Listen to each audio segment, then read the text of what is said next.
幽灵发动机停车迫降。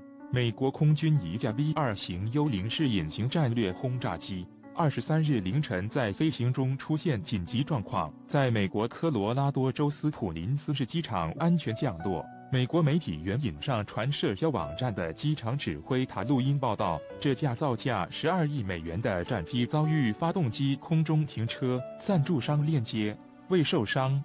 科罗拉多州彼得森空军基地第21航空联队发言人说，这架 B-2轰炸机原本飞往母港密苏里州怀特曼空军基地，成员2人没有受伤。具体什么原因引发飞行中的紧急状况，还在调查。怀特曼空军基地第509轰炸机联队指挥官约翰 ·J· 尼克尔斯准将说，我们的飞行员技能极其娴熟，他们受过训练，懂得如何在世界上最先进的飞行器之一上处理一系列飞行紧急状况。今天完美展示了这一点。不清楚这架隐形轰炸机是从怀特曼还是其他基地起飞。教育网站报道，战机凌晨大约3时20分降落在距离最近的科罗拉多斯普林斯机场。数小时后，有人在一旁的彼得森空军基地拍摄到这架幽灵。美国空军发言人艾伦·帕尔默在一份声明中说，怀特曼基地的轰炸机部队定期执行 B-2训练任务，为美国有效提供全球打击能力。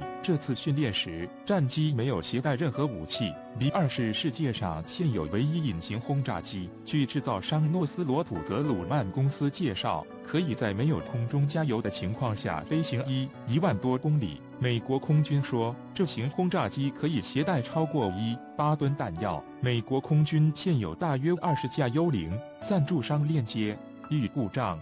科罗拉多斯普林斯犯罪新闻网发布源自机场指挥塔的一段音频，社交网站脸书同样出现这段音频。音频显示，大约凌晨3时 ，B-2隐形轰炸机飞行员呼叫机场指挥塔，告知战机4号发动机停车。战机距离机场大约10分钟飞行距离，但无法切换到机场的无线电通信频道，与指挥塔直接通话。驾驭网站报道认为，这意味着同时出现了其他故障。大约10至20分钟后，这架轰炸机在指挥塔工作人员手持助航发光笔引导下，靠目视信号筑路。驾驭网站解读，发动机空中停车是战机常见故障，只是对 B-2之类造型独特的战机而言，靠其余3台发动机飞行可能承受高风险。出于在雷达电波前隐身需要， B-2轰炸机没有垂直尾翼或大号方向舵，无法靠前者抵消不对称推力。一台发动机停车的情况下，战机会变得尤其脆弱，难以安全操纵。同一侧机翼的2台发动机一旦同时停车，更是危险。现异常。赞助商链接。指挥塔音频显示，机场应急处置人员向一名飞行员提供氧气。驾驭网站说，不清楚是因为飞行员过于紧张，还是因为战机出现更多系统故障，驾驶舱出现烟雾可能是需要吸氧的原因。网民在机场拍摄的 B-2隐形战机照片显示，战机左侧的辅助进气口打开，右侧关闭。驾驭网站报道，这不寻常。辅助进气口在飞行最后阶段应该开启，不清楚右侧的辅助进气口是否在降落过程中因为堵塞而未开启，还是左侧的辅助进气口没有在降落后关闭。今年5月1日，美军一架 B-1B 型远程战略轰炸机在飞行途中发动机起火，在德克萨斯州米德兰国际航空航天港紧急降落。驾驭网站报道，发动机起火严重，这架轰炸机的4名机组人员原本决定弹射逃生，因弹射装置故障，首批弹射的2人无法弹出驾驶舱，另外2人不愿意抛下战友，整个机组因而决定紧急筑路。轰炸机最终在机场筑路，无人受伤。美国空军6月宣布暂时停飞这一型号的战略轰炸机，只是部分 B-1B 轰炸机的弹射座椅问题依然没有解决。作者刘成佑，图片来自网络。兵和贼的关系是辩证对立的，没有贼，兵就要失业了。为了不失业，继续做全球霸主、世界警察，美国积极制恐、助恐，甚至培养恐怖组织。刚刚，俄罗斯曝光美军勾结阿富汗恐怖分子的铁证，这一次特朗普想要耍赖都没门了。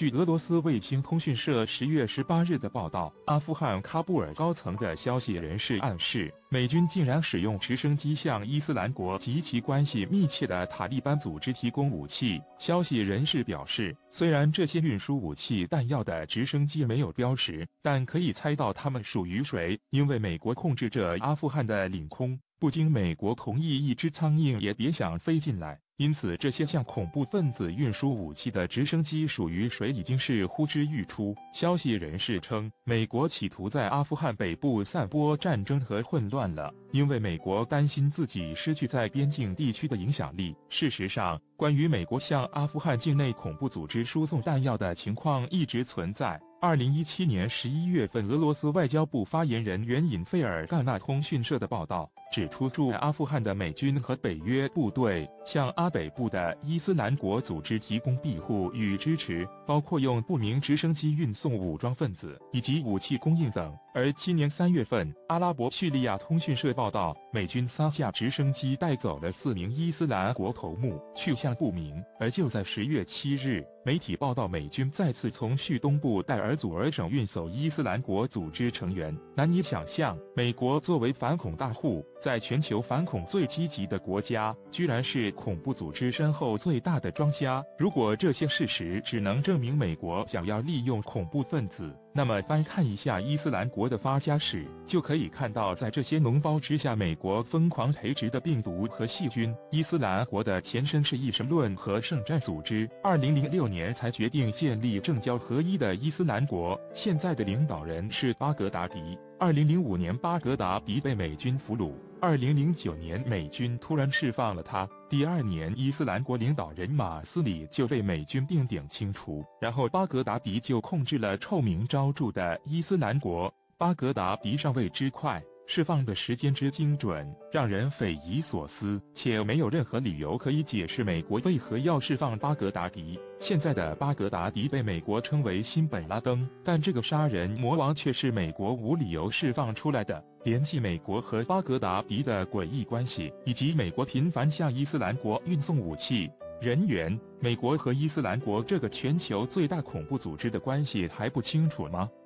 美国要做世界警察，就要制造贼，让贼窜入别的国家，美国就能以反恐的名义对别国想打就打。只要美国愿意，随时可以为别国贴上知恐的标签，继而对其进行经济制裁或军事打击。10月4日，美国国家安全顾问博尔顿就表示，伊朗和极端伊斯兰恐怖组织是美国最大的境外威胁，而伊朗从1979年就开始对全球恐怖主义提供资助。美国转眼就把伊朗打成了全球最大的知恐国家。美国拿住狼牙棒，四顾国际社会问谁赞成，谁反对？美国这种国家恐怖主义有多大的威力？去年8月21日，美国总统特朗普在宣布增兵阿富汗的时候，就抨击巴铁兄弟窝藏恐怖分子，是恐怖主义的温床，表示美国不会对此继续沉默。这一番表态让巴铁压力山大。巴基斯坦外长阿西夫表示：“我们没有时间了。”巴基斯坦必须迅速改变自己的外交方向。此后，巴铁加大与俄罗斯的经贸关系，同时积极向土耳其购买军火，曾耗资50亿美元购买土方4艘岛级护卫舰，单价直追055大区。巴铁这不是在买军火，而是在交保护费，跟现在沙特颇为类似。美国以前是大炮一响，黄几万两，现在是随手一指，指鹿为马。给哪国贴上知恐的标签，根本不需要美国军舰直接开来，就是美国要进行制裁和打击的心理预期，就能让一国处于极大的压力之中。美国这是将金融战应用到了国际竞争上，也来炒预期了。